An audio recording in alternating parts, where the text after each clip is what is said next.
I don't think so. So I can call it to order at least, and we can at least say we're, okay, we're gonna call to order the public hearing for the FY 2023 budget.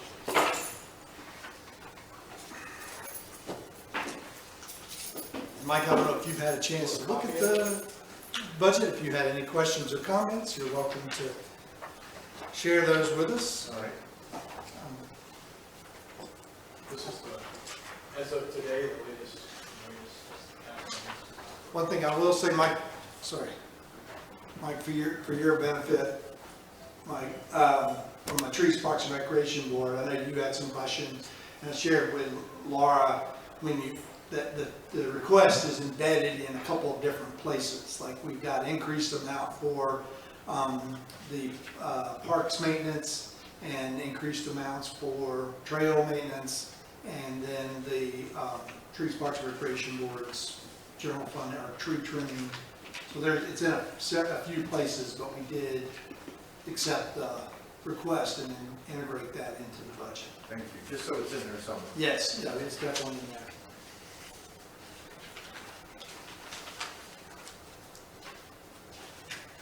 Do we have anyone online?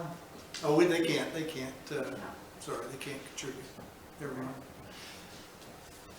So I guess just briefly, we are here for a public hearing on our annual budget for fiscal year 2023, which runs from July 1st of 2022 to 30 June 2023. And we will be adopting this budget in June. So we are offering this hearing as an opportunity for anyone to come and ask us any questions and make sure everyone's fully aware of the budget. And we presently have one member of the community present and staff, so we'll just shift to maybe questions that the council members may have, and we can walk through it item by item. Maybe it'd be easier to start with the capital budget, and I'll share with you what you all have in front of you. We printed out, you have a two-sided sheet here for the 11 by 17. The first page is one that you would have seen before, which is the 5-year budget showing city funds, external funds, et cetera, but also the 5-year total. It's a longer list. When you flip it over, it is just the items that are covered in fiscal year 23, so it's a shorter list. It also explains where the funding specifically is coming from for each item. So including SPLOST, we do have some 2017 SPLOST money for transportation. It's going to help cover, the idea is to cover some of our East Clark Street improvements. Then in the comments section, it explains like it's going to come from, we have unrestricted funds and we have restricted funds, et cetera. So, and then these little sub tables are giving you an understanding of how much funding is available in those restricted and unrestricted accounts, so you can get an understanding of how much we're leaving in those accounts. For example, the unrestricted funds available versus the unrestricted funds from capital accounts that we will be spending leaves a remaining $1.39 million in that account. The restricted electric capital account, when you subtract out from what's available, leaves $766,000, for example. So anyway, just kind of gives you a sense of how it's impacted. And you get the cash on hand reports from monthly, so it's drawing from that based on 31 March, so we have obviously updated numbers from April. And then there's the SPLOST, just showing you what the SPLOST is here as well. We're projected to receive quite a substantial excess allocation from SPLOST, the 2017 SPLOST. And you'll recall that those funds are not required to go towards the specific allocations that were designated before, but they do have to go towards approved expenditures for the SPLOST, for its authorization. So we can put it towards transportation, public safety, infrastructure, kind of together. anyway, it's, so that's why I'm saying, just showing you that we will have, we're projected, based on the current trends, we're projected to have, well over $400,000, over this calendar year, that would be available to us. In the fiscal year, we'll have, 371,000. So David, that helps. can you update us on the splosh that you were all talking about? So I don't know if Bill has any updates on the SPOS conversations. Really, I haven't been made aware of any additional since when the county chairman reached out and asked us, and, you know, when they've had a changeover with the county manager, I think, but now have Mr. His name now. Why am I blanking on his name? The new county manager. Anyway, but there haven't been any actual meetings on that since. Should maybe accelerate those because it needs to be on this election ballot. Yes. So Bill, I don't know, any specific updates? I mean, I received an email actually this morning before lunch. The county's trying to arrange meetings this week with all the other cities, including us individually. I don't know. It's about SPLOST, that's all I know. And, you know, so I don't know what they're going to have to say there. But. Of course, the city of Covington's city manager also left, so, you know, there's some turn there, but I will certainly push that we have a collective meeting. I don't like the divide and conquer tactic of, meeting with us individually. It's my understanding that Covington has ambition to receive a larger allocation because they're a larger percentage of the county due to their population growth, but and other factors, I think. But we made it clear we are interested in sustaining our current level of allocation. That was, I don't know, did you see the article in the paper recently about the splosh and the cities? And it was stated in there that it looked like it would be the same ratio as previous years. That was our understanding all along, is that we were going to stay roughly the same, but I think there was a request from the city of Covington to increase their share, which means it's going to either come out of the county share or it comes out of the other cities. The county wants $80 million out of 106. So Bill, I don't know any other. Yeah, I mean, the only number the county has ever offered us was the same percentage, which would be, I think, It would be good for us. would be very good, yeah. Yeah. So we've maintained that that's what we're asking for continually, and that's what they offered with the previous county manager. So I'm hoping this week I'll hear that they're still offering that same number. So from my perspective, they're asking us to meet alone, but they're giving us that number. I'm fine with that, because Covington is not going to like to hear, I'm not going to like to hear what they have to say, or vice versa, probably. So, you know, we'll just see, but I'm going to send in when I can meet this week and see what they say. I'll certainly let you know. Mr. Mayor, let me ask you this. Was it not in the past that all the cities would have to agree before this could move forward? That's my understanding, is because we all signed an agreement. It's an actual allocation agreement that all the cities and the county have to sign. Yeah, what I'm saying, the allocation agreement, once the allocation is final, you know, we don't sign the allocation before we know what the allocation is. Correct, until, yes, everything's final and when we all either, I think that document has all the cities on one. yes, one document that says, here's the allocation table, here's the signature blocks for each city. Yeah, that's my understanding, George, as well.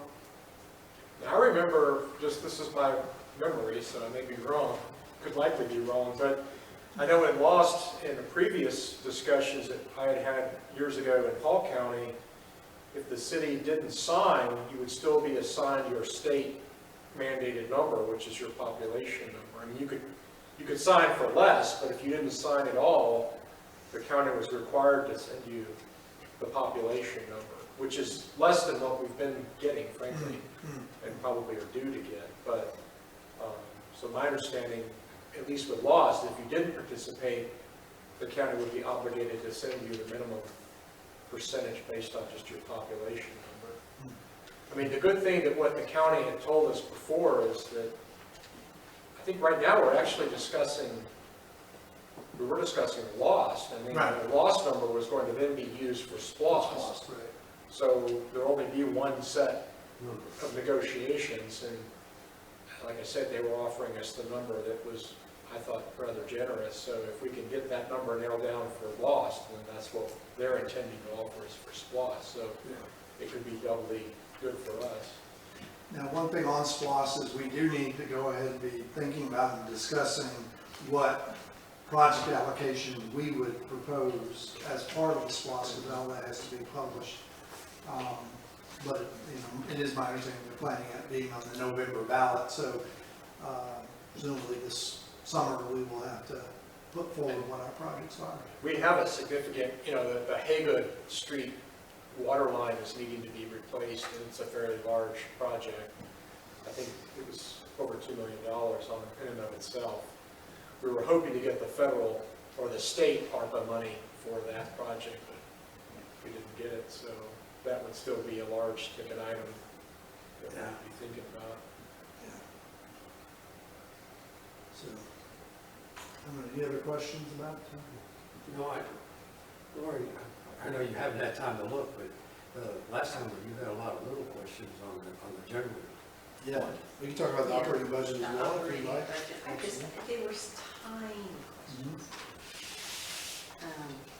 We're here to answer.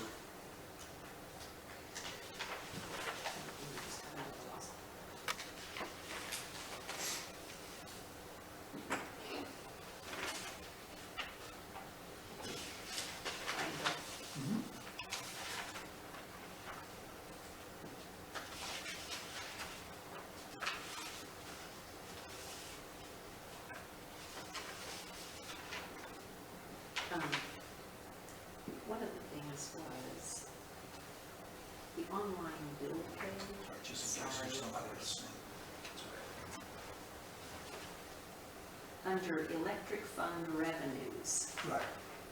the online bill pay convenience fee. And then down below, we have the online bill pay merchant fee. And I thought that those were going to be more balanced. I mean, it's not much, it's just $1,000, but I thought when we planned that it was going to be, we were gonna cover that cost. So that's a tiny little one. We're not covering the cost. Okay, What line number is that? let's see. It's under. Electric fund revenues, it's number 4. And Page then- 13. Page Oh, 13. yes, sorry. Thanks. 13, you said? Yes, sir. And then, So line 4 is the revenue, and then down below, under electric. line fund- 14 is the expenditure. Yeah. So, I mean, it's a little thing, but we did spend a good amount of time trying to make that come out so that we covered our costs. And, but tiny. Mr. Mayor, going with that, if we move to the other billing that is being presented to us, how is that going to impact how this works in conjunction with changing the billing? You mean as make the software changes, or are you talking about? No, some the software, we'll talk about that later. Yeah. But these fees Yes. are coming directly into our window. But if we change to an online vendor, then that bypasses this somewhat. These are actually the fees for people that pay online. They're not the ones that collect at the window.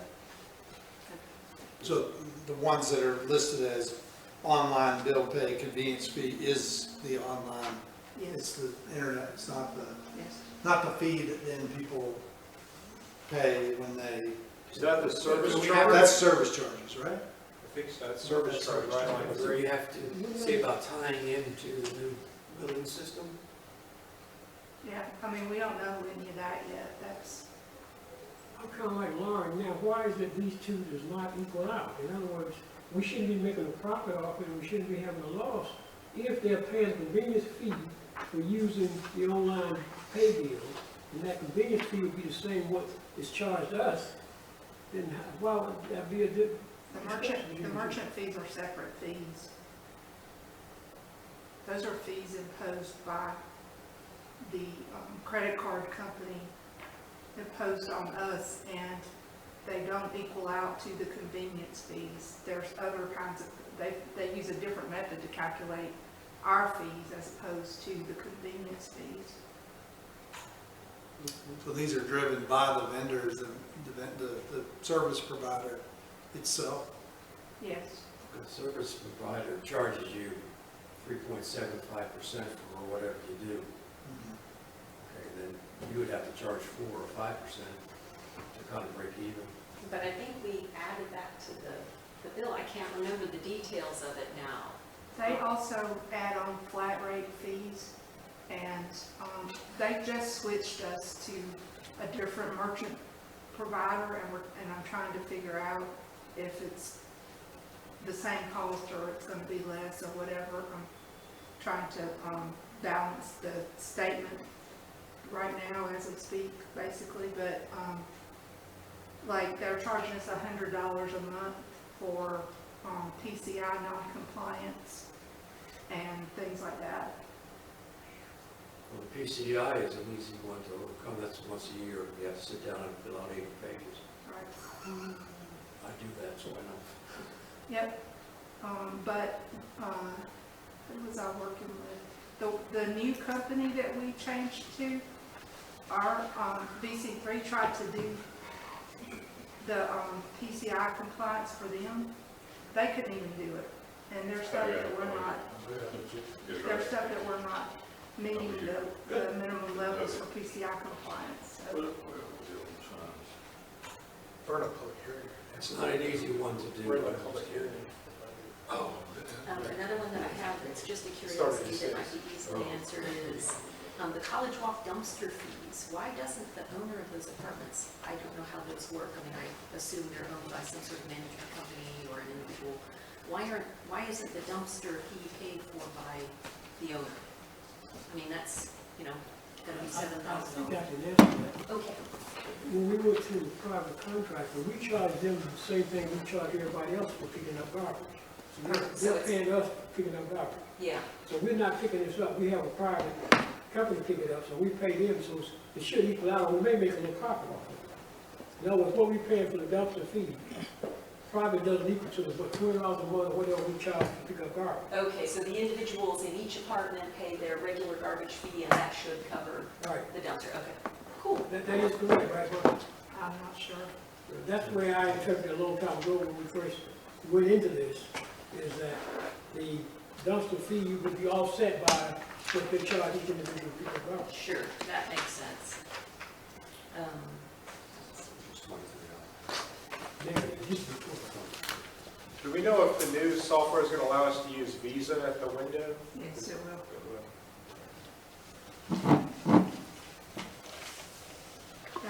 That was a requirement for me. Yeah. So, Jim, we're in the public hearing for the budget. We obviously have only one person present who can provide us with any input from the community. It's Mike.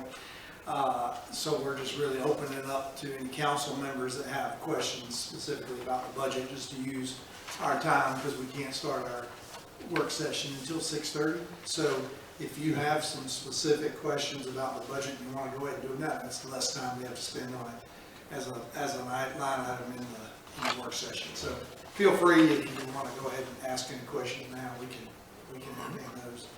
Well, actually, my wife sent me a note with 50 questions on it, if I could start with those. Sure, go ahead. Start with 49. Go ahead. I apologize for being late to the public hearing. That's all right. Are there any other questions you have? Not that I can find right off the bat, maybe they're just small. Yeah, no, that's good. We want you to understand it. So if there's anything that's a question. One thing new to the operations budget was we had added, the mayor and I just did some research, mainly the mayor, on what the federal government was looking at for raises for federal workforce, and they kind of settled on a number of 5.1% would be the COLA that they're looking to pass. So we factored in 5.1 and then the step of 2.5. But we wanted to start it on the anniversary date for the individual employee. So what I did is took this, and the 2.5 step would only be for the employee who's eligible in the sense that they had a review of their work for the year and are, you know, doing well with their work tasks and all that, get a positive review. So I took the 7.6 and with the idea that half of the employees would fall more or less the first 6 months and half the second, you could just half the number, but in case a higher paid employee fell early, it's kind of safe to be a little bit more conservative. So I just multiplied 7.6 times 60% rather than 50%. And then you get 4.56%. I just rounded that up to 4.6%. So I took each of the salaries and added 4.6% to get to that. So it's not that everyone will be making that money, just for budgetary purposes, I'm adding that in overall for the budget. Just so you know. So if we want to look at a different COLA or not do the step or do the step differently, but I think what I heard from our discussions on the pay plan was we wanted to try to start following the original Carl Vinson pay plan, which was the step of 2.5% per year. You know, I thought somewhere in our budget, we had anticipated that and included that every year when we do the budget, we anticipate the number of people that would be projected to move on across the schedule and anticipate what we might think the COLA might be and add that to the budget. Yeah. I thought we'd been doing that. Somewhere it's written in some of our stuff that we had, this is what we would do. I didn't make that up.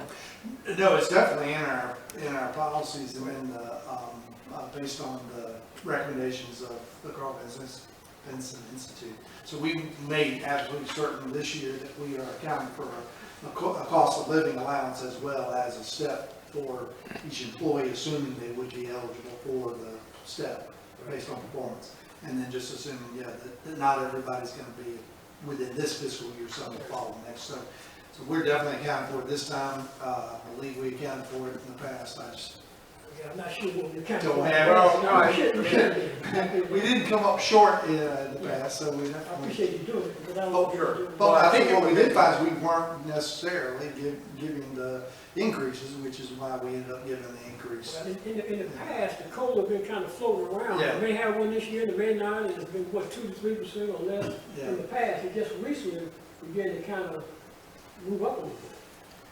Yeah, typically the inflation rate, depending on which ones you look at, is in the 2% range, maybe 3 on it. It would be a high number, but of course this year some inflation numbers are as high as 7 to 9%, but the federal government's kind of settling on 5.1 because you typically eliminate the more volatile items like fuel and some food items and things like that. So then that's how you settle on the 5.1. But Ms. Brooks has pointed out, I think that actually in our personnel handbook, I believe there's an indication that the step is only supposed to be done every other year, which brings it down to 1.25%, which isn't what the Carl Vinson study had indicated we were supposed to be doing. We're supposed to be doing the 2.5 annually is actually how it's written. You know, I didn't quite interpret it that way.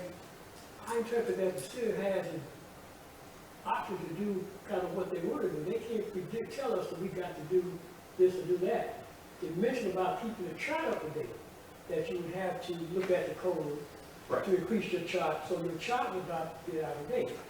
But we had not been following any type of way of moving anybody across the scale.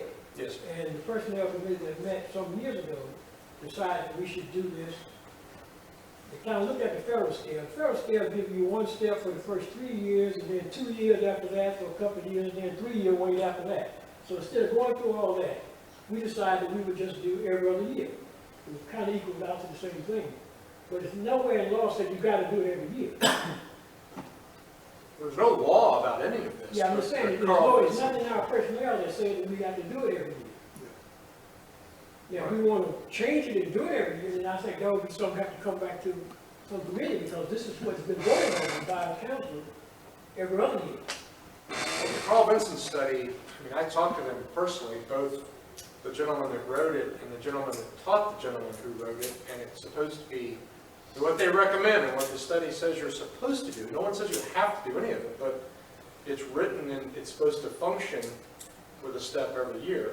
Now, you can I understand what you're saying, what I'm Yeah. saying, we looked at that just as well. And like I say, they looked at other schedules. Right. And this is what was decided. Now, we want to change it, fine, but I know what was decided because I was a part of it. But it can be changed, anything can be changed. So, again, what we're doing for budget purposes is we're assuming a step for each employee, but again, in execution, it may not be that somebody gets a Right. step, because it's gonna be based on their performance, but that, we're just being conservative in our budget. So, are there any other questions about maybe specific line items on either the operating budget or the capital budget? So last time, George brought up that $33,333 broken out to kind of equal our $100,000 for the software improvement. Since we're trying to squeeze that into this year's money, is that working out, or is it gonna? We don't believe it's gonna, It's not gonna that be, we're gonna be able Okay. to effectively do that, so we're budgeting as if Yeah. we gotta have to pay it back. that's what I wondered. Yeah, it's not looking good. Yeah.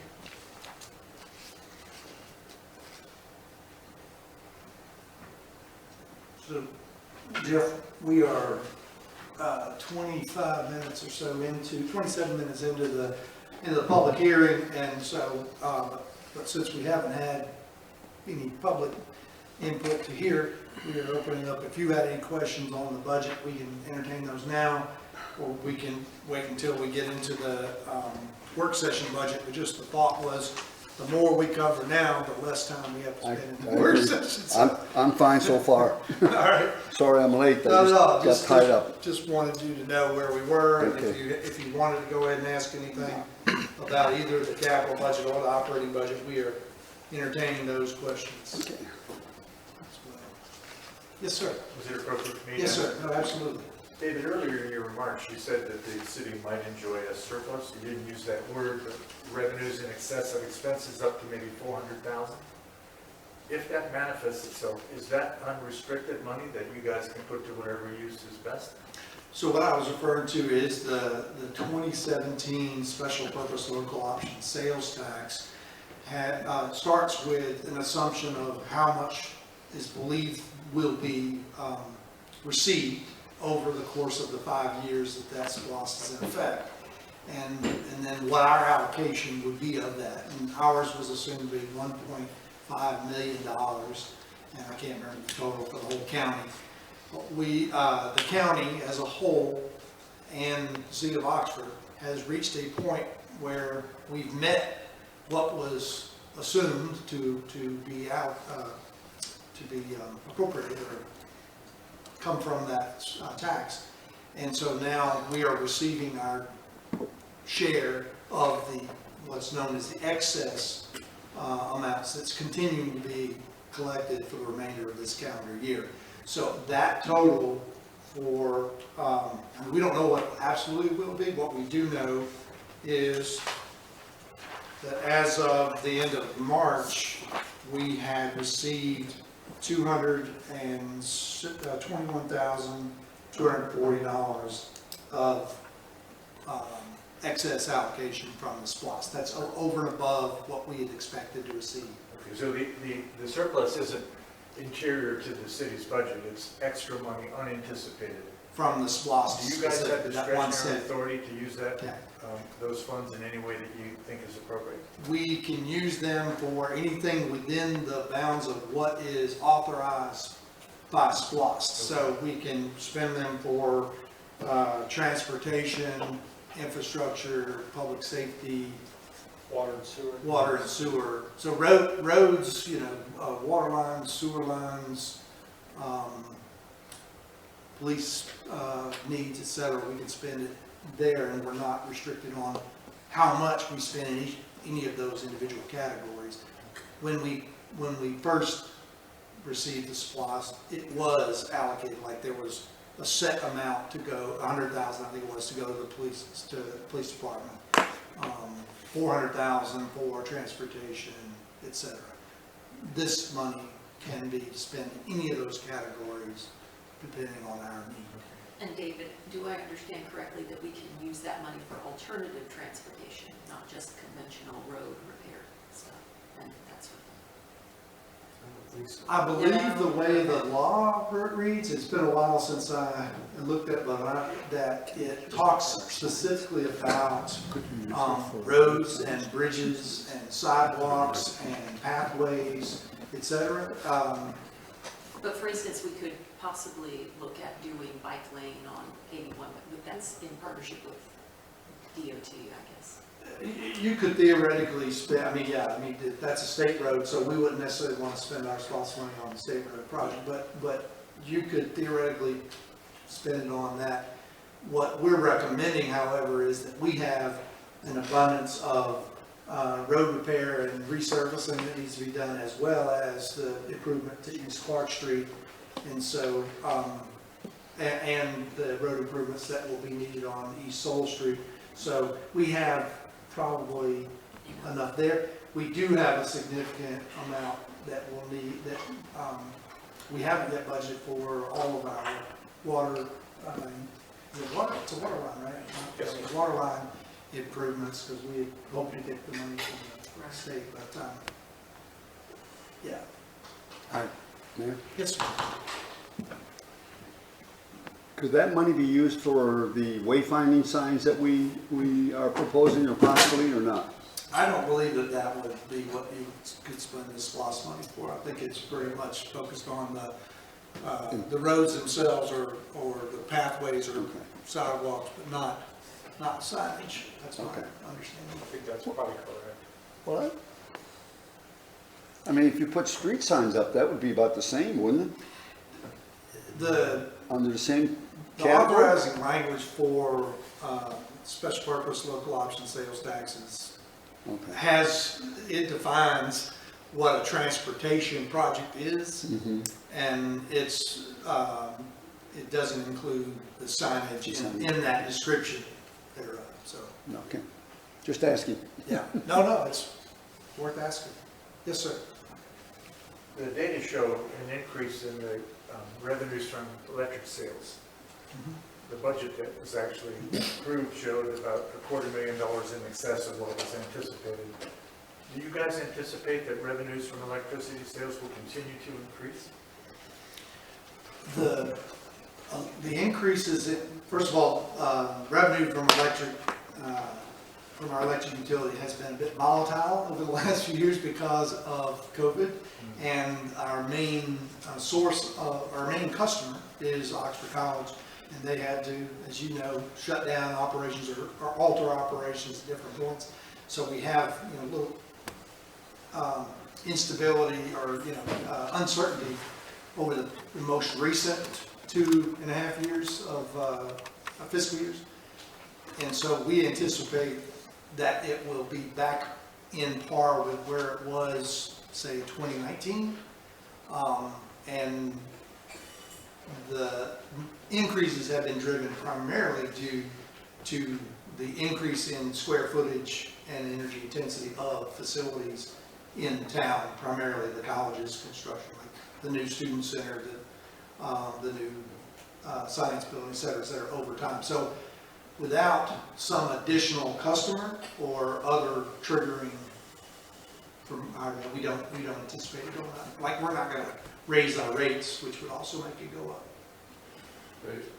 The demand, we would assume, is gonna be basically have leveled off in 2019 and continue at that rate until or unless we have other demand. Part of what he's seeing though is in the revenue, correspondingly would cost us more for that, say, 250, so it's not a clear 250.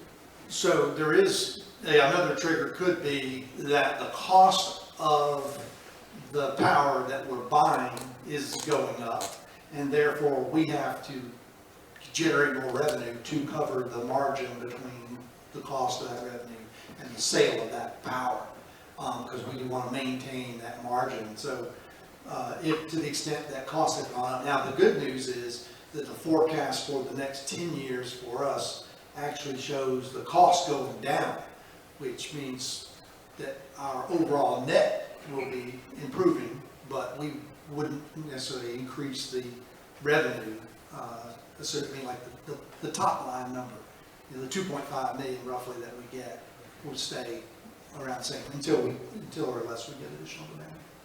It's because of our mortgages.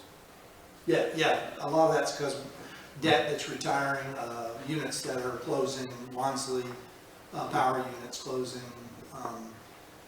over time. We're shifting more of our shares going to we'll go to a firm fixed price on solar, which is at quite a low rate for the next 20 years. So just a number of factors that are bringing our costs down. Yeah. I've got another one, if it's okay. Yeah. The $200K that's in the budget for hiring a consultant to advise DDA on projects, are you at liberty to characterize what the projects might be that the DDA has under consideration?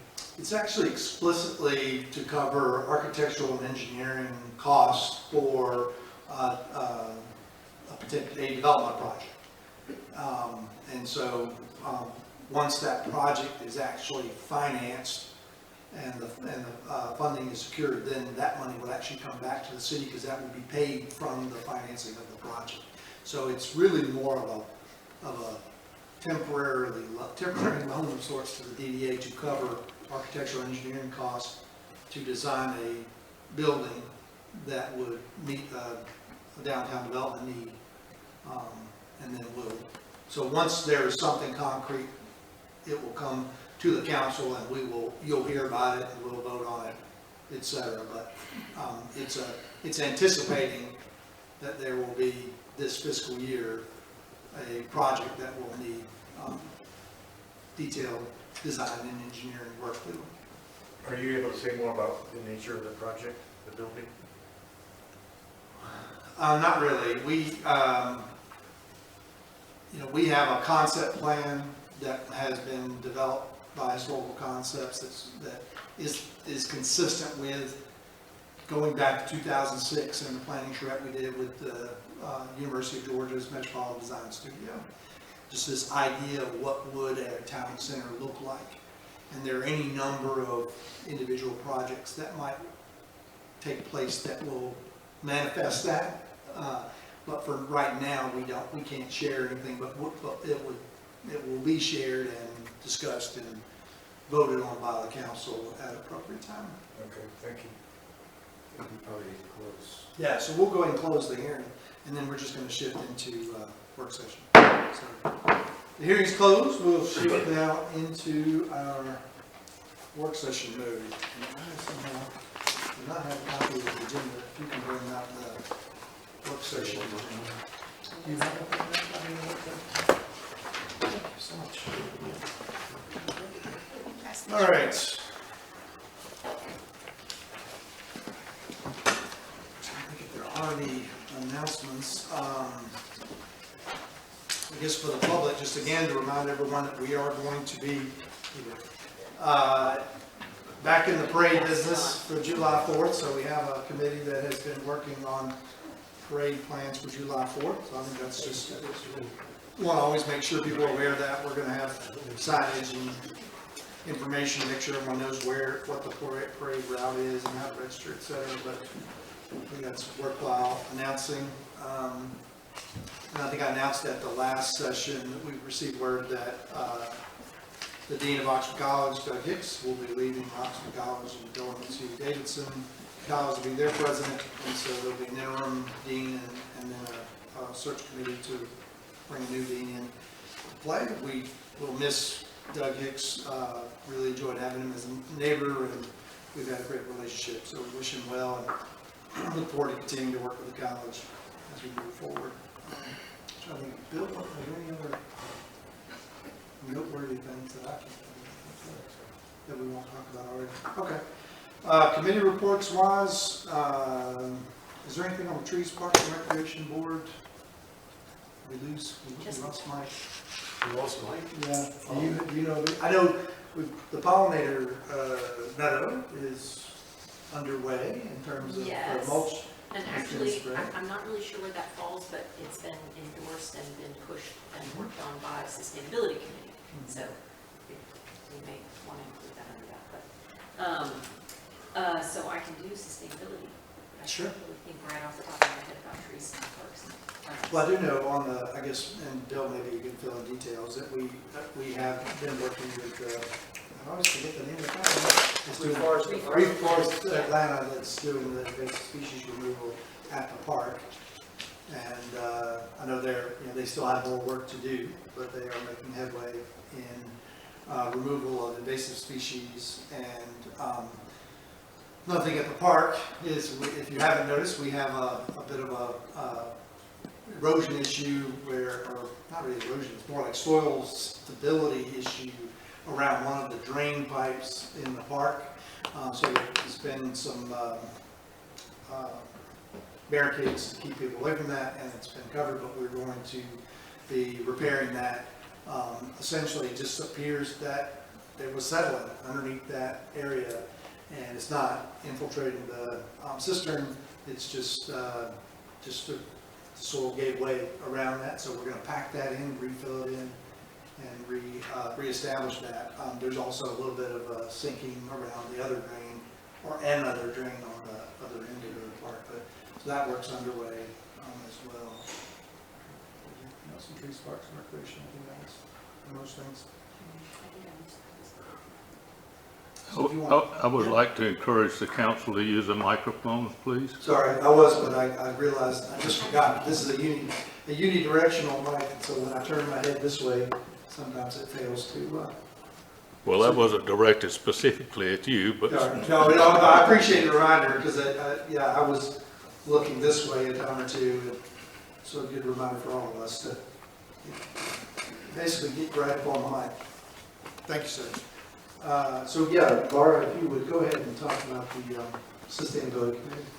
Okay, Sustainability Committee met on April 26th, and the primary order of business for us was that, oh, I think It's I on. pressed Just on. gotta lean. That's right, just lean into it. It's on. Turn it on a second. Just lean into Put it it on. more. Okay, so we were, let's see, I think his first name's Mark Beatty, from the Northeast Georgia Regional Commission, came to our meeting with the final, almost the final streets and trails plan. We submitted our last sort of suggestions to him. He was going to incorporate those and then get with Bill Andrew, city manager, to set up a public input type of arrangement. And that may be online now, or it may not be yet, but it should be soon. Beatty was gonna finish up those corrections and then get that going. So soon, the public should be able to make comment for about 30 days, and then we can, I guess, bring that to the council next. We're also looking at starting, and I mentioned this before, regular monthly invasive species removal events in the community along Dried Indian Creek, because it's really important to have, to show action in an area that you're interested in applying for the GOSP grant. I mean, we want to remove the invasives, but it'll also be extremely important to have photographic documentation of regular work that we're already doing on the creek. We decided to wait until next fall because we have two partners in that already. One of them is the kids at the college through various community service avenues, and also from the Career Academy, the Newton County High School Career Academy. They have a forestry class, I believe, and their teacher wants very much to get the kids engaged in this over here. But we don't want to lose track of the fact that we really want to have community participation. So we're working on thinking of ways to promote that positively. Sometimes it's hard to get volunteers out, but we're going to work on that. So we're brainstorming on that.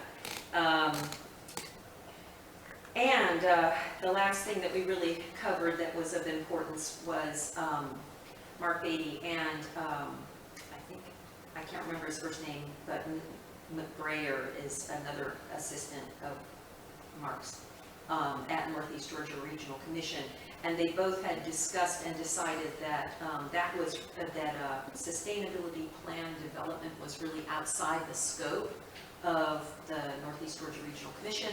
And what they recommended instead, and this is for you, I'm making eye contact, that in our comprehensive plan, it is critical that we make sure to have sustainability built into our comprehensive plan. They'll look at that when they review our plans, you know, green plans, green infrastructure, sustainability things for the GOSP grant. So it has to be in there that we won't have time to develop a sustainability plan on its own freestanding before we apply for GOSP. But anyway, so long as it's ongoing, I know actually our comprehensive plan isn't going to be finalized until after we apply for the grant, but for anything going forward, it's important to have that wired in, hardwired in. Any questions? Any questions on the sustainability committee? Okay. See, Downtown Development Authority, any updates?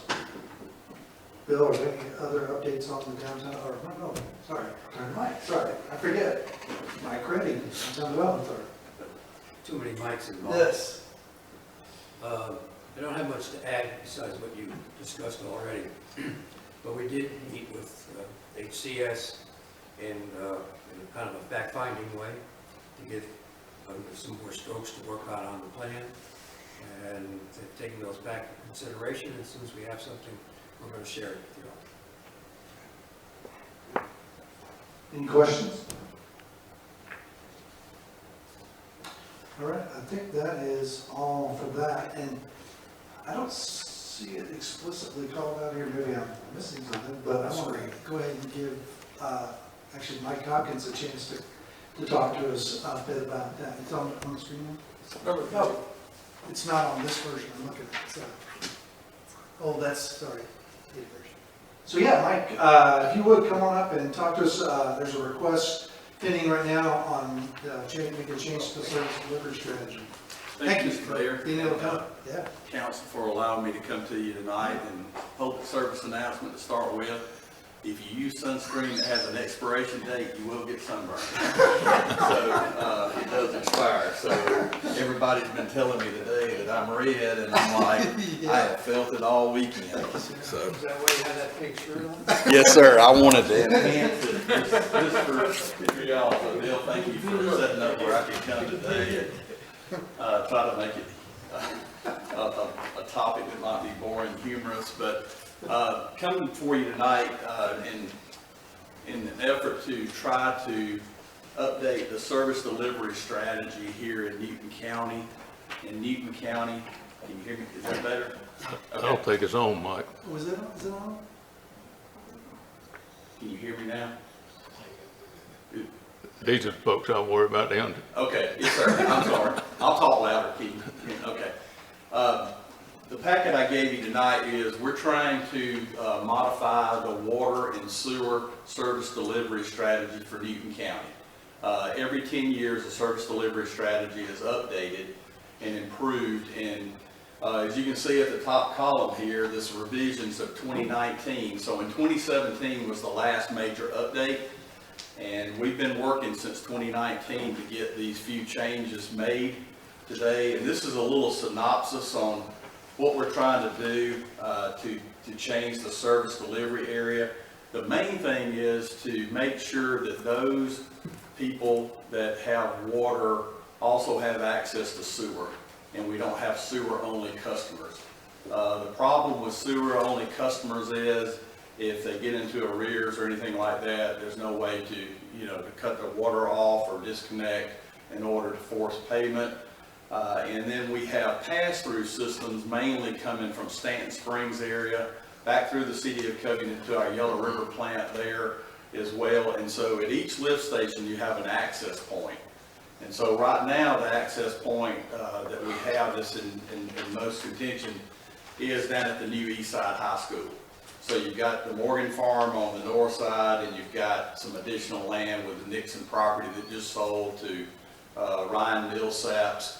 And so you've got a lot of development right now trying to get its way into that lift station. And the concern we have with that is I'm sure y'all know that we've got this small little auto manufacturing place coming out on the east, and it's really gonna be a heavy load for our system. And so we need to protect that capacity. And so we've been working since 2019 with the city of Covington to try to make these changes. And I do want to share something with you at the end here to give us all hope of changing. But if you'll go to the second page, this map right here, this first map you have here that is fully colored, that is the water service areas. And so you can see throughout Newton County, somebody has water somewhere. So there's no vacant properties there. There's still a lot of wells in Newton County, but for the most part, there's some water on most of the roads, especially in the cities and in the unincorporated areas. The second map you have is the sewer service area. And as you can see, there's a lot of white area on that. And what white is undesignated, which means the county commissioners and the cities control how much is allowed to be developed with sanitary sewer. And so you can see there's, a whole lot smaller. It doesn't match the water service areas. Moving on to the third map, which is the purple with the hatch lines.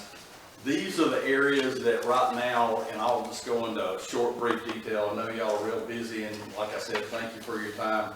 But these hatched areas are what is being asked to be amended to the service delivery strategy. Now, House Bill 489, when it was created in 1997, it was to keep from duplicating services where you had a city or a county or authority running lines over the top of each other through service areas, gaining customers or trading them back and forth. And so it does have a provision to be amended outside of the 10-year update window. And what needs to take place for there is the County Board of Commissioners, the county seat of Newton County, which is Covington, and then 3 of the larger cities that's in the county need to approve any amendments. And like I said, we've been working on this since 2019. So a lot of effort goes into trying to get these service areas, because you need to do some planning to make sure that you're going to, take care of everything, and you're just not trying to acquire water and wastewater service areas. So looking at this purple map here, we'll just start from the far right over here. So it would be, I guess would be your right, is the 3-ring studio area. And so when you, no sir, I'm sorry, is General Mills area out there. So you have the Alcovey River, you have Covington coming up with their outfall to serve General Mills, Bridgestone, and we serve 3-ring studios right now. So we pump it to the city of Covington and it goes through their system. And as I said earlier, this is one of the reasons why we're doing this modification here is we believe that Covington needs to own the sewer as well, because they control it. They have a lift station there, so every customer that's coming in around 3-ring studios, we have to do a flow study. We have to find out, is there any capacity in the Bridgestone plant for the city of Covington? So that's one area that would be coming from us, and because we have no water and sewer in that area, it would be going to Covington. But in the service delivery strategy, it was set up that way originally. And so coming down around, going to that small hatched area on your far right, that is Beacon Hill and Melody Farms. And if y'all have been out that way, you know that there's a big green 1-million-gallon storage tank out there. That would be swapped out with us obtaining the tank that would allow us to provide some more water to the east section of Newton County. So that was a swap there. And then coming back around to the left side of the paper, you have the Yellow River Mobile Home Park in that area below I-20. And then you have the old Atlanta area going out to the Fuller Farm or out toward the Yellow River there. And so that was a swap giving back to Covington because we have a sewer line there, but they have bought interest in it. And so it just makes more sense for them to go to it. Now, the reason Oxford is involved in this is over on Moore Street, you have sewer, and Mock Pallet are the 2 parcels that we're looking at here of returning to Oxford where you have both water and sewer there, because it would not be worth the money for either one of us to put sewer up in there in order to serve if it ever became anything more than what it is right now. And so those are the service area swaps that we've done, and the county BOC has approved it, City of Covington, along with Mansfield, Newburgh. And so coming to you tonight to request to allow Mayor Edie to sign off if you agree with the service area swaps. And as I said, these things take years to unfold. And the one thing that all of us have agreed to that have been working on this is that we really want to change the sewer map here for the future. And so what would be required for that would be to get with all of the cities and entities here and sit down and do a real robust planning to where, you know, if Oxford wanted to think about future annexations, expansions, an example is the golf course, the Oaks Golf Course.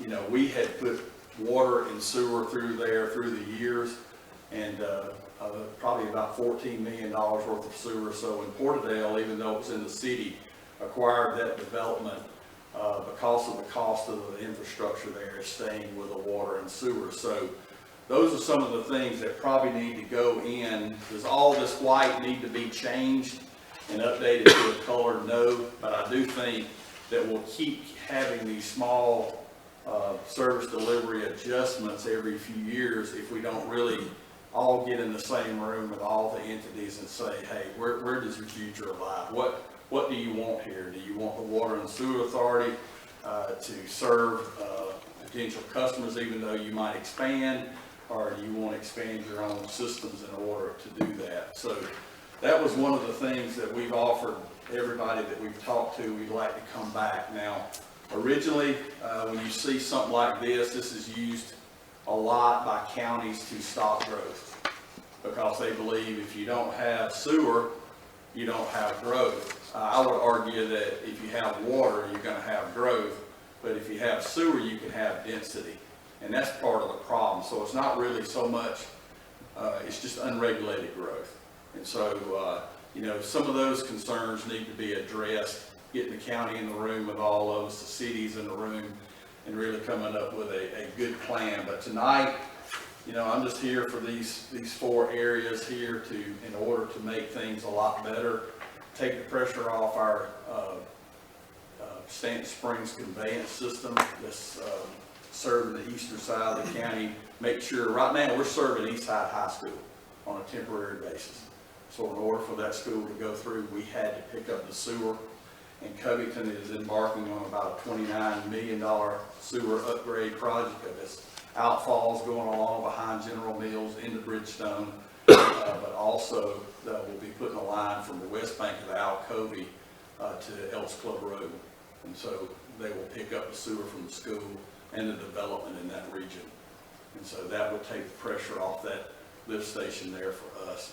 So, and I'll be glad to answer any questions, whatever I can do to help out with this. But like I said, we're trying to get this done, and we're certainly going to come back to you and get with Bill and figure out how we can all separate water and sewer correctly. I think the city of Covington have turned over some area through agreement on Project Jane. Well, It's actually in our area, they just Is it? conceded Okay. that since it's in our area, they Right. contest. Just see things like that. I mean, Compete we've for got it. some of this area up around Wildwood and I do. out at Flint Hill and stuff like that we probably need to have a closer look at. And neither us or Covington, and I've talked with them today and several times about how that might be disposed in the future. I do have a question, Yes, sir. Mike, because the way I'm reading this map here is that this section, which is, I think, essentially the Phillips's property Yes, sir. on the north side of Airport Road is Right. currently Oxford City and Water, and this map shows it going to Covington. No, sir, the little area right there, those parcel right there, there is off Wildwood Drive Lane, I can't remember which one it is. We installed a water main that came down that long parcel there, the border, years ago, and it stopped short of hooking up to, is it Richardson Road or? Yeah, when it Airport gets out, Road, Airport Richardson Road, out yeah. through there. And so we have left it to that, and that's, you know, something we just exchanged. Covington has no desire for that, so I mean, that could be modified, but. I'm just looking at the way the map shows, it just Yes, shows sir. green underneath the hash there. Right, So yes, sir. it's suggesting that they're, Covington's taking over some of what Oxford currently has in that service area. Yes, sir, we'll clear that So up. that's not, yeah, that's not the case, is what you're saying, okay? Right. That's just. Yeah, this is an older map. Like I said, we started in 19, and it's been, but like I said, we're gonna come back and, you know, really sit down, because there's just things like this. When you take it parcel, this is 10,000 feet. Yeah. And you take it and get it down parcel by parcel, because the one thing we struggle with is, you know, having sewer in the middle of the road, and person on the left doesn't have access, the person on the right does because of service area, so things like that need to be addressed and cleaned up. Just real quick on the timing standpoint, so if the council votes at our June meeting, is that okay timing wise? Sure. Okay. Yes, sir. We're 3 years into it, so, you know, it'd be good to get it done. I mean, we are, like I said, the East Side High School, Covington is making pretty significant investment to get to that area. And so we want to be able to hand it off. Like I said, we're not going to be impacted right now with Rivian, and we've done some different strategies with it as far as, you know, how we're going to be able to serve it water and sewer, and really we've, you know, trying to look at the sustainability of our reservoir and everything else. We're going to build a reclaimed water project now down there that will basically just continually recycle. It's beyond, above and beyond the one you guys just did? Yes, sir. Oh, wow. This will be, where Just we'll for take that water and get it back to where it'll be even cleaner than drinking water. We're not gonna get in the drinking water business. And so we're gonna send it back to them, because we went from about 5 million gallons a day request to around 2.5 million. So that saves a lot on our resources, allows cities and incorporated areas to grow in Newton County. So we're working hard to do that.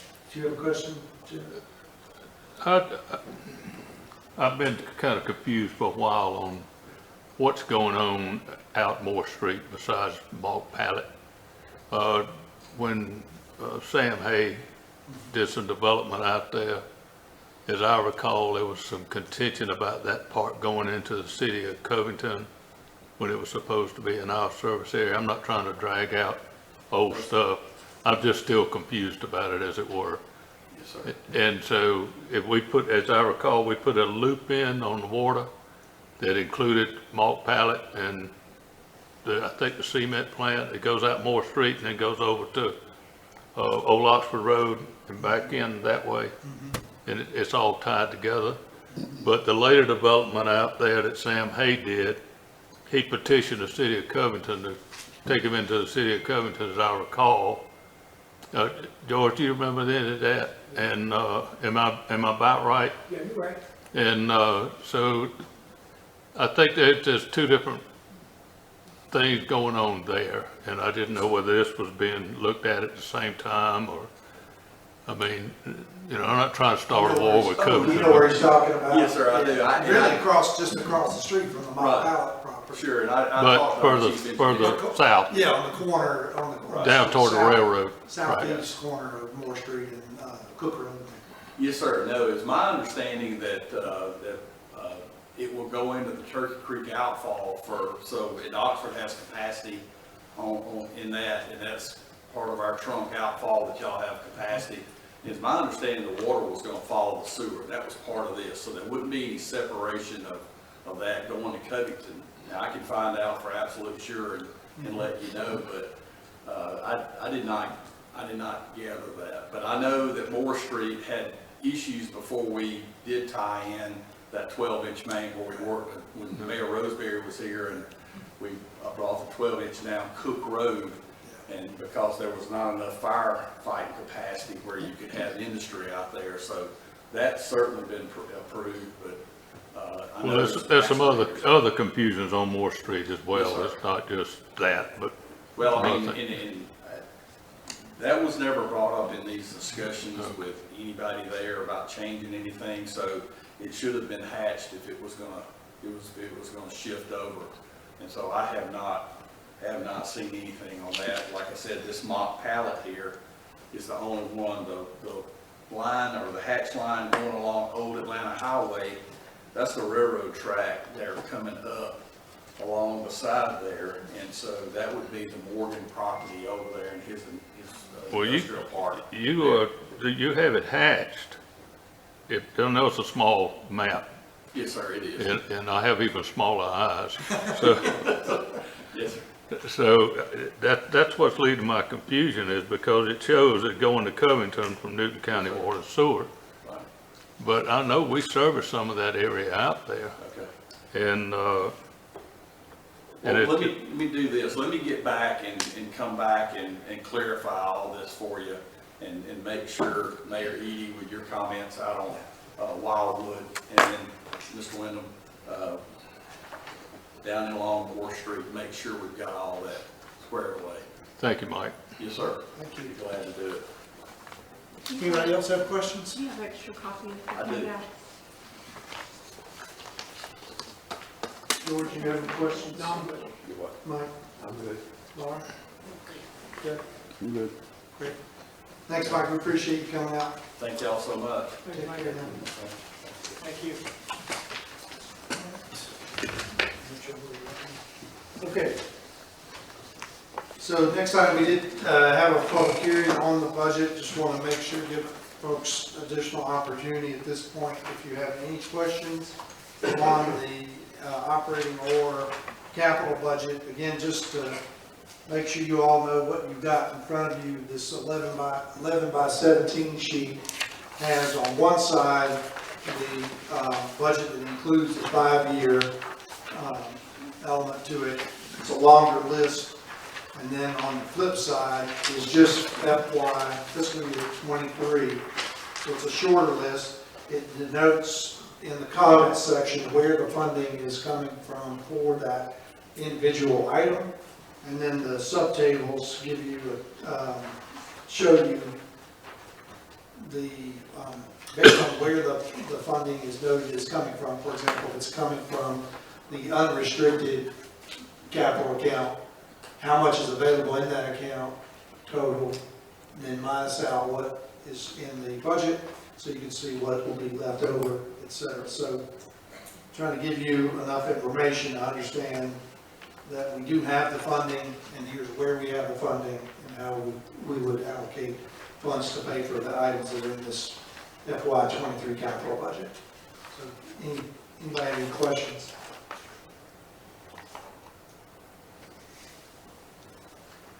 I'm assuming if you don't have, yeah, go ahead, Jim. I have a comment. Yeah. On the city limit monument sign and landscape improvement. If we move forward with that in any kind of monumental way, if you're going up Highway 20 through Grayson, Grayson has just put up a monumental type sign showing the city limits of Grayson. It's a really nice sign. It's very well done, very tasteful, unlike some of the other monumental signs. That's all. Thanks. Okay, great. Anybody else have any questions or comments? George, you look like you want to say. I just wondered why Jim didn't take a picture of it for us. I was going about 45 miles an hour, trying to keep my wife calm because of the people right behind us and on the side of us. That could be a busy road. Just glance at it as you go by. Don't try to study it. I was sort of thinking the same thing, George. I was almost by it when I saw it. I did not have time to react to it. I just saw it later. Right on 20? On Junction 20? On Highway 20 going toward Lawrenceville, go through Grayson. Yeah. Yeah, Going north from the south. From north. going toward Grayson from Loganville. Oh, yes. On 20. But it, 20, right? Highway 20, yeah. But it can be right busy, shall we say. So if you don't have any questions, can I assume that everyone is going to be comfortable with us adopting this budget at our June meeting so that we can then move forward with the, I guess the next steps is we'll be getting our tax digest and we'll be discussing what we're gonna do on property taxes. I want to make sure we got consensus on this budget so that we can bring it up for a vote at the June meeting.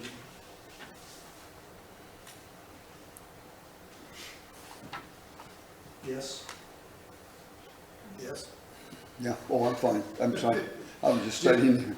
I'm good with it. Jim wasn't overly convincing, but with his shrug. I will vote for it, probably. Well, means if you have any questions or consternations, then, Oh, I've expressed those already. we tried to address it as best we could. Thank you. All right. Next, yeah, okay. So this, I'm gonna look to, I guess, Marcia, you can explain this next item on the remote deposit capture. Yes, and I just closed the document I wanted to show, but I'll just talk through it. I drafted this quite a while ago, and we tabled it in our last work session, so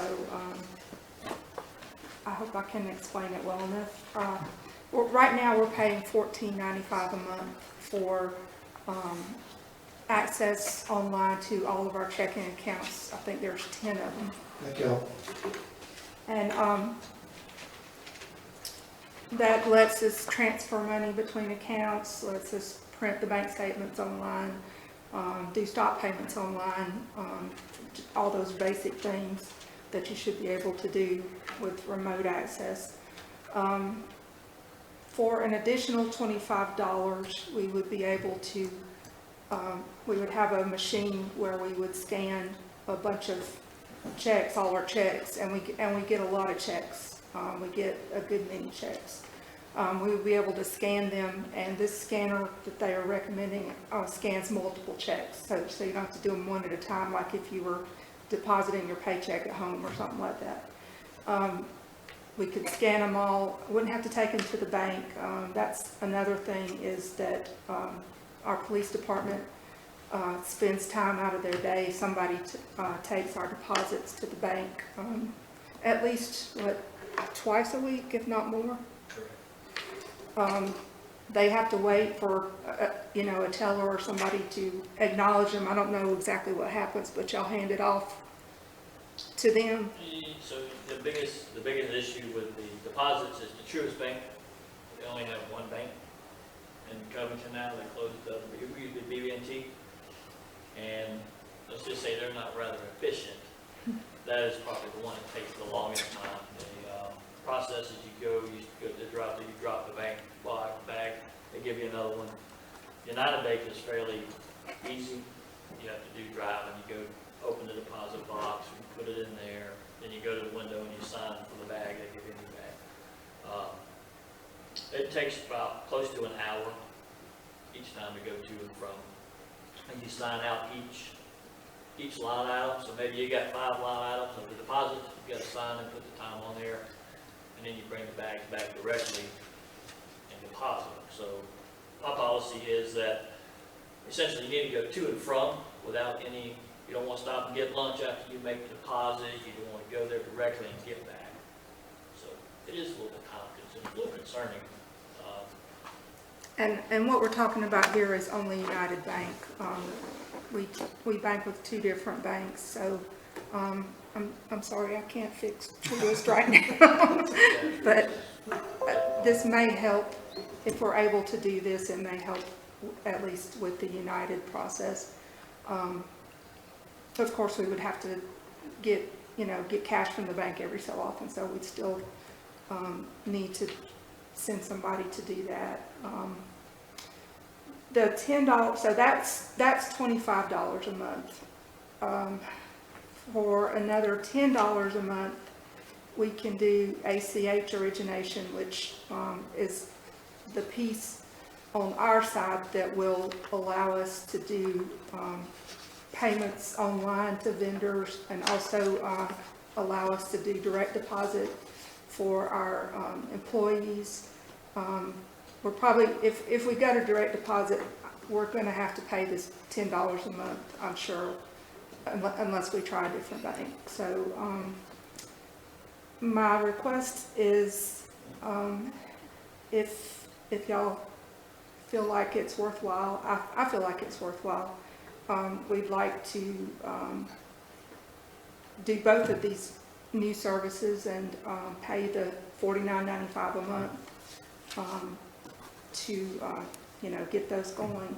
And the scanning machine for the checks is a one-time cost of $700.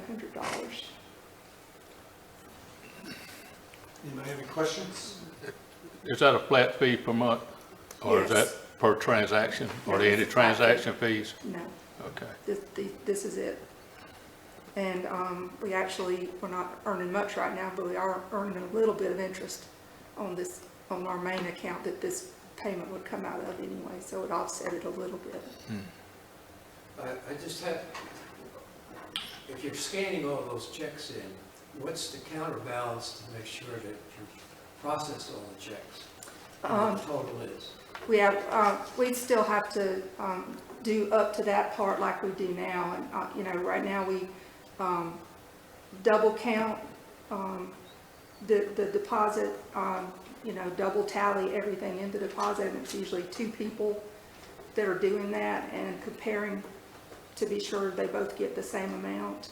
And then after the documents are scanned, there would be a report that would be available to us in our online access that would give us the amount that, that's been scanned. Make sure it's the same as what you just came up with, the two people. Yes, but, so at some point, though, you probably could eliminate the redundancy of two people if Sure. there's accuracy. Probably, yeah, So 1 plus the scan. yeah. Machine. I have a question. Go ahead, George. Approximately how many individual or dollars do you receive in cash payment for these? How many, say that again, I'm sorry. Okay, approximately how many customers all pay cash for their bill rather than a check or credit card? Do you not have cash payments as well? We do get some cash payments. I couldn't tell you percentages of breakdown, but we get a lot of checks and we get a lot of cash payments. So cash payments, you still got to send somebody to the bank. Yeah, that's true. I think with the check payment, the benefit to the customer is the check will be, run through the bank quicker, and so their account personally doesn't get hung up. So that's a benefit to the customer, and then the cash, we could just maybe go once a week or one, because we don't need the cash deposited as Right. quickly. If I can just comment on that for a moment. So there are rather large sums of money, deposits that are going into the bank. Truist is very difficult bank to deal with. I don't know why, but they just have a zip bag, whereas the United Bank, there's an actual lock. I prefer whoever's counting that money and putting it in that bag to have that key and to lock it. So I inquired to Truist when I went. I said, I need a bag like this. I had an old BB&T bag. I showed them the United bag. I said, well, we don't have those, but we can give you a new Truist bag. So there is quite a bit of money that goes in there. A lot of money, as a matter of fact, that goes in there. And when you go into the Truist, like I said, they're the most difficult person to deal with. So taking the monies is not necessarily an issue. I think it is just the bank that we're dealing with. Well, that was the question I wanted to ask, is why are we banking with two banks? I've mentioned this to Ms. Brooks, and I don't understand I it. think I can address that. Truist was BB&T. BB&T bought up Main Street. Main Street came out of the Bank of Covington. We were doing with a local bank and then with a non-local bank. So that's basically it. And Also, we wanted to have some money in a local bank, not, like Newton Federal or So somebody. should we revisit, I mean, since none of them are local anymore, we'll just revisit and get the optimal banks for us and our purposes. Yeah, I think that's what we should do, is what we, Just put it in one. I agree with the chief as far as Truist Bank is hard to deal with, they're very slow, and it's just a problem. We had two commercial accounts with BB&T, and when they took over, I've been having a problem ever since. And just to readdress, again, with the checks being deposited, when I deposited on Friday, I try to set up I have 2 days a week at a certain time to go. Because you have to take time out and you have to go. So if I say 10 o'clock, well, we got something happen, it might be 12 o'clock, it may be the next day. So there is some kind of a delay. However, when I did deposit at the United Bank, the lady was like, oh, you just made a deposit. I said, I did. It was a Friday. She goes, well, we kind of look and see how many we have in there. We come in and count those on Friday, or Saturday, I'm sorry. So she said there are delays sometimes, so not everybody is our great accountants, right? I mean, they write a check, they expect to pay their utility bill, well, they wrote it last Wednesday, well, they're thinking that check's already cleared, they end up bouncing the check, so it ended up costing a lot of fees, so that would probably be a lot more beneficial to the customer or the citizens of Oxford who were having to get that bank deposit in. It would be great if everybody had good accounting skills, but they don't. But the money, the cash reserve will have to still be deposited into the bank. It is a little difficult, however, going forward, it should be a lot easier as we progress out. Truist is difficult. Yeah, that was just my only concern is how much would this eliminate going to the bank if you still have to go take the cash? I mean, I think we could try to, it's gonna require a change of mindset with our people because they're used to somebody going to the bank 2 or 3 times a week, to get more cash. So there would be I guess you'd call it a learning curve, but I think we could get down to 1 time a week. I would hope so, yeah. I think- And maybe less than that at some point, I don't know. Unless it becomes an issue of we're accumulating too much cash Right, in the city. yeah. Yeah. Another thing I'm familiar with, and it's probably outside the range of what we would pay for, is Brinks will give you, or they'll sell you probably, some kind of locking thing to put your money in, and they'll come and get it right out, and give you change if you need it. That's more for bigger places than our office, really. The only thing I would recommend is just from our standpoint as police officers, if you would just take it into consideration that if we do have to deposit cash, that we need to put it in a locking, it needs to be a locking Right. bag. It sounds like United is involved. That's the only one this time. Better. You guys have the key, so we don't have one, Yeah. which is better for me. I would prefer you count it, you put it in a bag, we sign for the bag, and we bring you back an empty bag. but those zipper Cash. bags are just asking for trouble. Yeah. Just asking for trouble. Yeah, I Yes. like that idea of having a whole lot back, and Truist is not gonna work with us there. Well, One they less may, reason. I don't know, maybe the city manager or Marcia Well, can do talk to you- the president. I don't know, do you have to take it in one of their bags, The Truist, well, I would generally say that they probably wouldn't be fine if we went into a United bag, so I would generally make sure that it is one of their bags. I just It'd be more found it about odd. key control, Yeah. them having their own bag and we key control. Well, Truist is the big machine, you'll walk in and there's a line out to they don't have any parking in there, so if you've ever been in there, you don't have anywhere to park.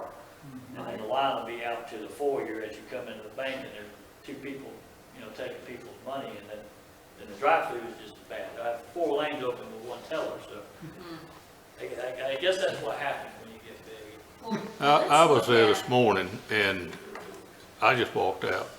I had to do this later, go to another Truist. Jerry was in there and he'd been sitting there at Roseberry. He'd been sitting there for 25 minutes. And then the lady come up and said, Mr. Roseberry, you going in my office, I'll be with you in a minute. And I said, oh Lord, have mercy. I stood in line for about 10 minutes and the teller couldn't do what I wanted done. How long And there did was it about take 6 or you? 8 people otherwise. About an hour? We waited over an hour, yes. Yeah. Yeah. to sign, to do our signature Laura, part. you had a comment? No, I think it shouldn't be that difficult for us to come to a consensus that we need to eliminate this bank. Right. I mean, let's just do I that. think we do have consensus, what I'm seeing, yeah. Yeah, I just wanted to backtrack to something that, Jim. Jim, Whatever Over his name is. there. years ago, when we were at the local, they were hitting their FDIC limits about what we could do. Right. And we had to go to a more national bank. And the council did not want to abandon the local bank over that issue, so two became But if their board of directors issues a letter guaranteeing the money separately, you don't have to worry about FDIC. And I get I think those it's probably, quarterly. yeah, but it's probably as much we were trying to remain loyal to the. I get those quarterly, and I know that they're backing up the money. Well, let me throw one more thing in here. The family that owned Bank of Covington and Main Street Bank had the controlling interest on the post office in Covington, the building it was in, and we have been terrified that they were going to close it down because that's the only gathering place in Oxford. And so that was part of it. It was part political, partly we wouldn't want to abandon the local banks, but all of that figured into it, didn't it, Mike? Yes, and the backlog that Truist is doing is their arcane way of processing the commercial accounts at 9 o'clock in the morning.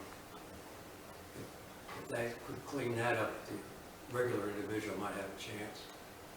Well, But anyway, to get back to it, wouldn't hurt us to look into the cost and the transfer fees.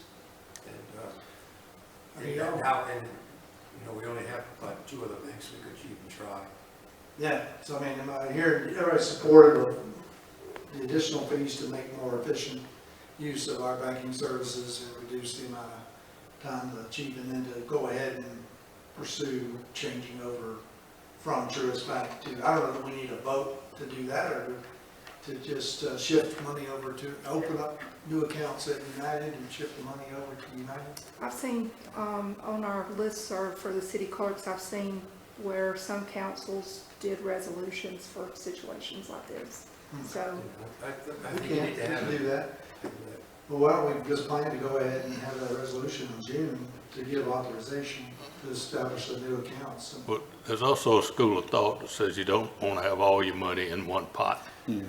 So I would suggest we keep 2 banks, but not because United might be bought out and they might have a whole new set of rules. And United,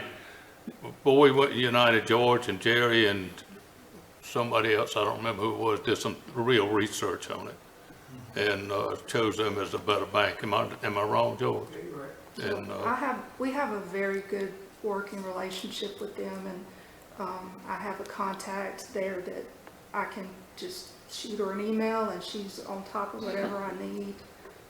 She makes it easy for us to do our signature cards every year, not like the hassle we had to go through with Truist. And I think United has really been good to us, and she makes sure that some accounts, well, most of the accounts, except for the main one, none of them have service charges on them. You know, we've got eight accounts, and the only one that has the service charges is $14.95 that covers services for all of our accounts.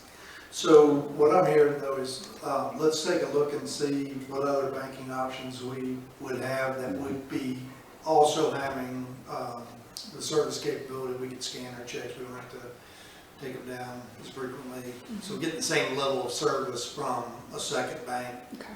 And then, like I said, just kind of diversifying in terms of not putting all our eggs in one basket. So we kind of got off the topic of Marshall's. But the fees themselves for United, I'm hearing that y'all support moving forward with that. This is with United when we talk. That she was suggesting for the remote deposit capture and all that. I would recommend that we at least do the ACH origination for $10 more a month if y'all aren't. But I think the scanning the checks was a pretty significant I think it would benefit.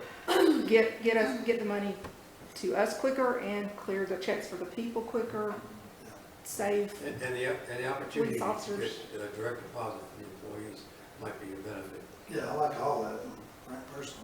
So I don't think we should squabble over the $10 for ACH. So what account are we going to Truist with? Right now, Truist has our sinking fund, which just sits there, and Stacy writes a check to it every month for that loan that we used to have. It was before I was here, so I don't know what the loan was about, but we paid off a loan and we're still writing a check every month for that payment amount and just sticking it in that fund.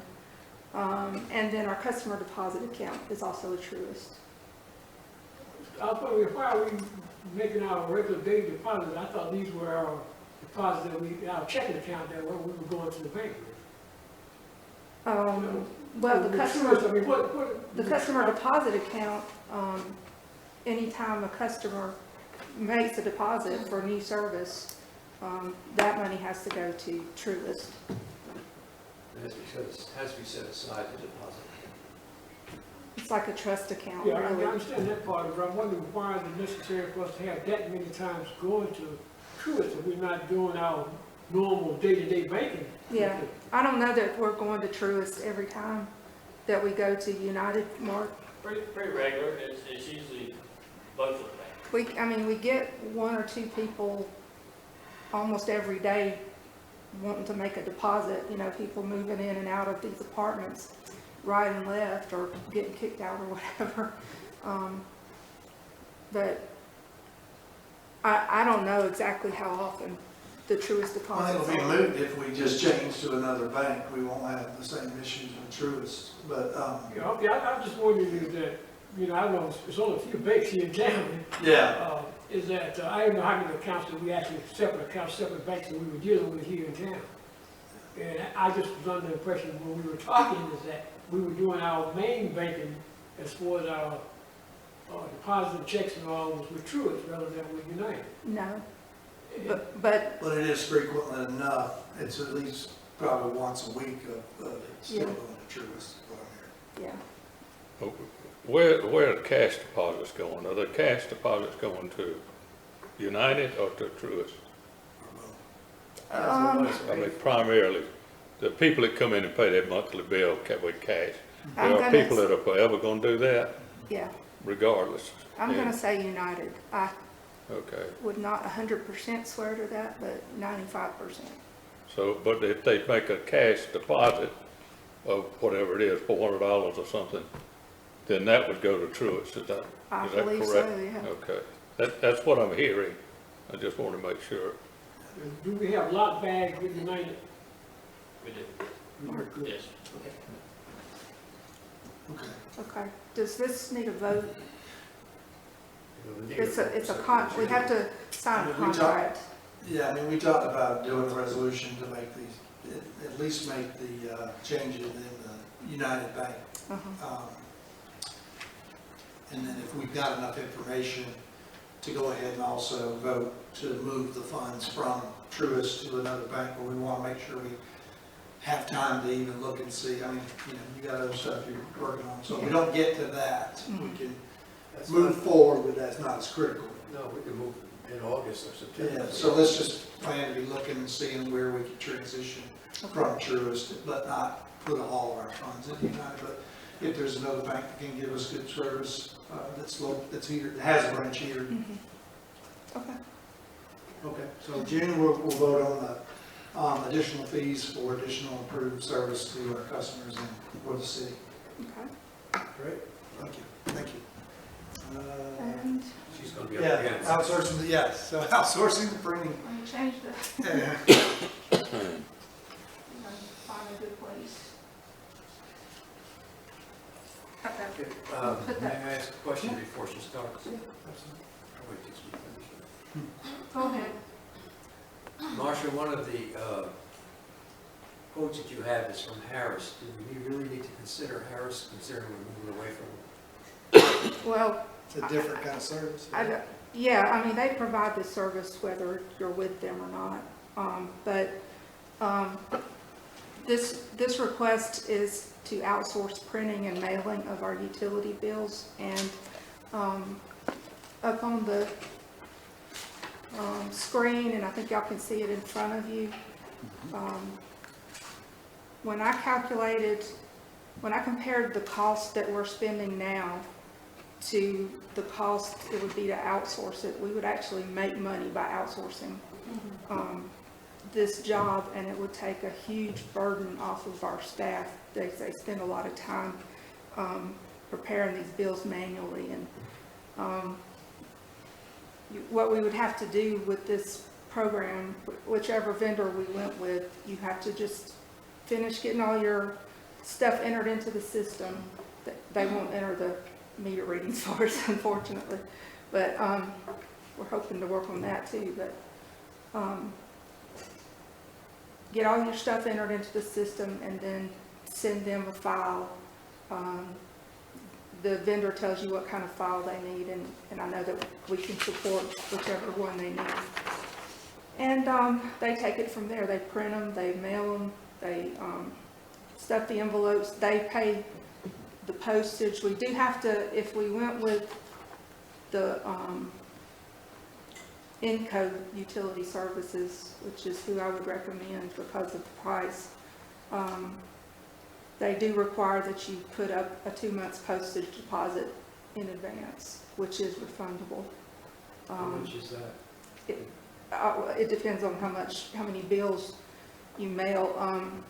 Over here on the left, let's see, our average monthly cost for postage was $412.80. So it's over $400 for us now, just for postage. So we probably have to give them $700 or $800 as an upfront postage. Yes, ma'am.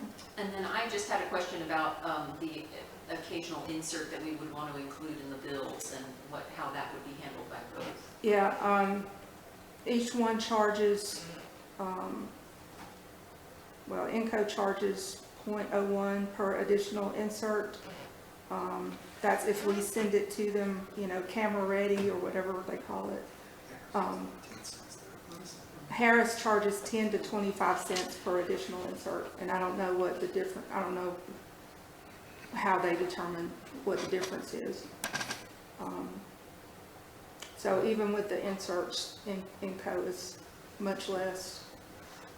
It doesn't say that directly here, but, and you just said photo ready. Does that mean they're going to print them for 1 cent? That sounds kind of low. That does sound low. That may be that we would have to get them to them, like through overnight mail or something like that. Yeah. So, Additional cost for production of the instruments, yeah. Okay, so there'd be printing costs. yeah. And those do tend to be more in the 10 to 20, But I 10 mean- plus cents. Honestly, thinking about it, it would have to be a whopping fee and only very occasionally spent on inserts to make up for the difference in the prices of these two. Yeah. I mean, I know that Enco has a really high initial cost, but it only takes 2 months to make up that. It is higher initially, yeah. Yeah, but it's just 2 months. I mean, we'll be using them for years, Yeah. perhaps. So I'm assuming that the postage deposit is because if you put in enough inserts, it increases the amount of postage that they have built into their price. I'm trying to figure out, because they have postage built into their price, why you have to pay a postage 2 month deposit. I'm not sure about that. I don't know why they charge 2 months up They front. probably have to go to the post office and Well, they're in a pay. the license to Yeah. do it for us and all, Maybe so. and then they're giving it back as they use it. Or, I don't know, maybe they, And with the price of postage going up in a month, that could change a little bit. I'm assuming that they won't be able to bill us for the postage till they know what it is, and then and so there'll be a lag. So we're giving them a deposit, make sure they're not out of money Yeah.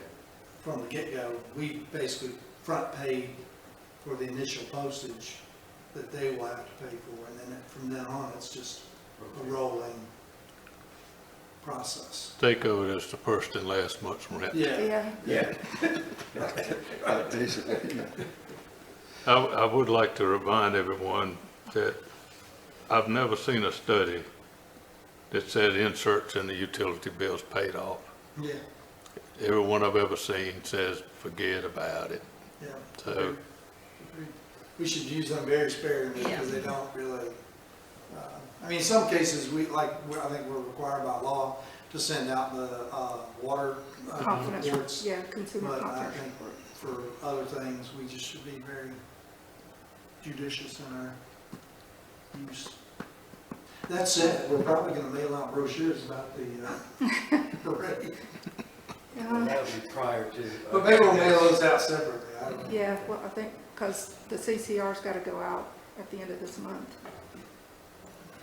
That sounds great. I think it's great to not have to dip the all night. So which way are we leaning? Towards the income? I would recommend INCO.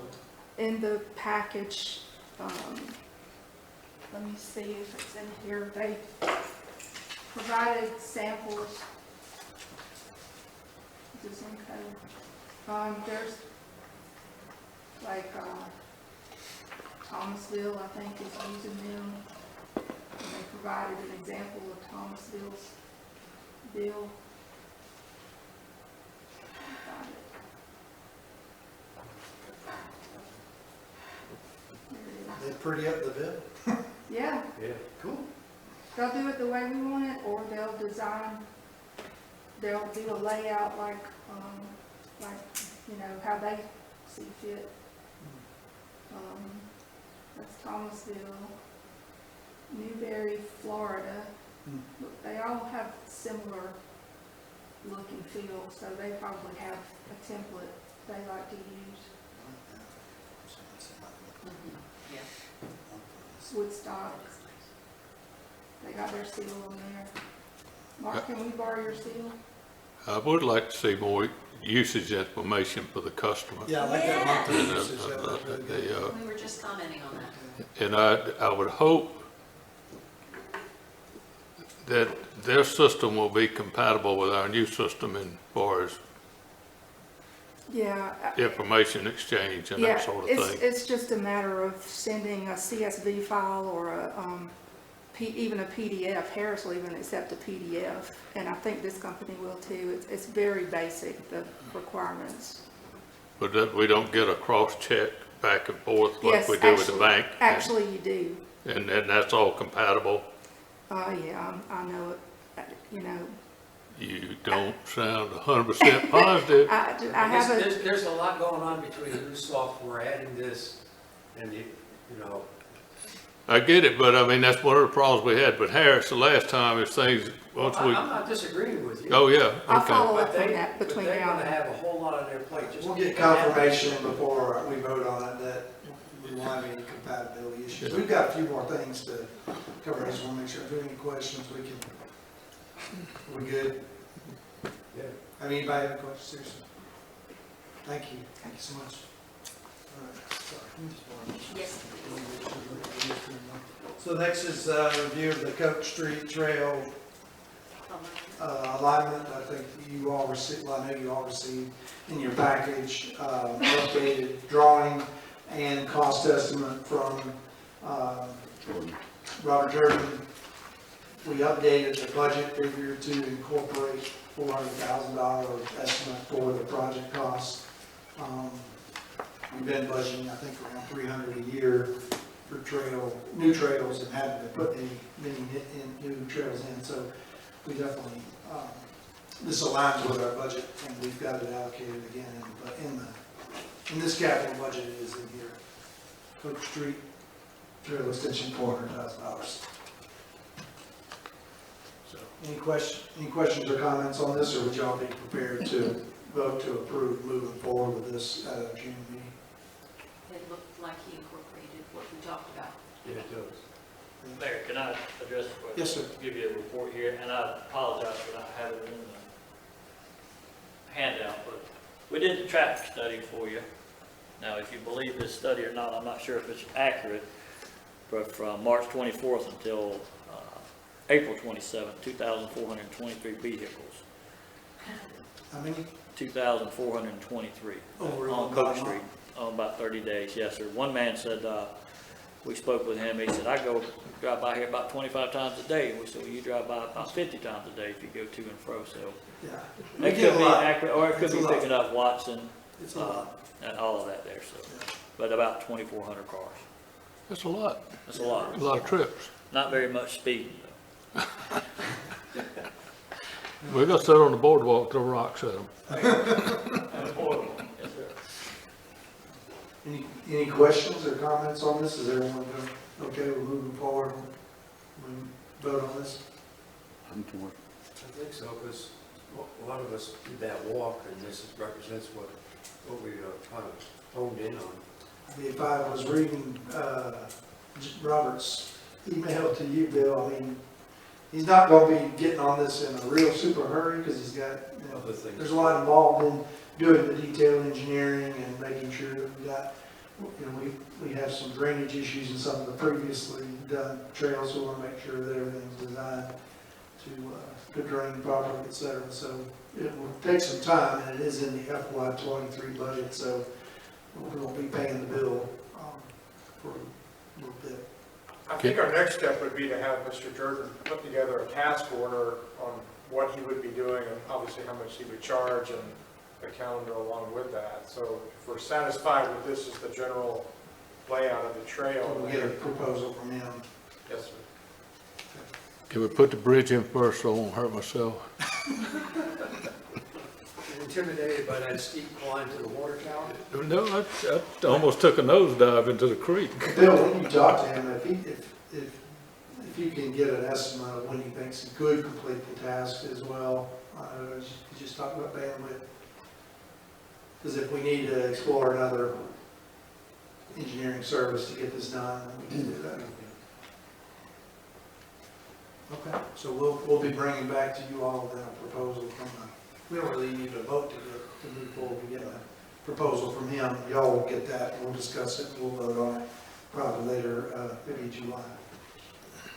Okay. And then, I think that's, any other business that we didn't cover, Bill, that we need to cover other than our executive session? No, sir, just do. Okay. Yeah, just, we'll try not to belabor it, but we've got to go into executive session. Are we going now? Or other business, any other business, Marcia? Yeah, I'll just mention it real quick because I don't have the documents or anything with me, but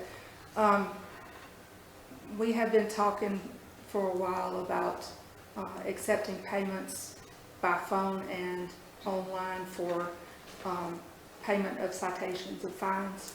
And I talked to Judge Hathorn last week, and he said he is okay with that as long as we have a way for the person to acknowledge that they're waiving their right of attorney, because right now they're signing a form that says that. So I'm talking to a vendor who does this for the city of Covington now, and we would be able to drop in a custom screen that would make them do that before they pay their fine. So at some point, I would like to bring this to y'all.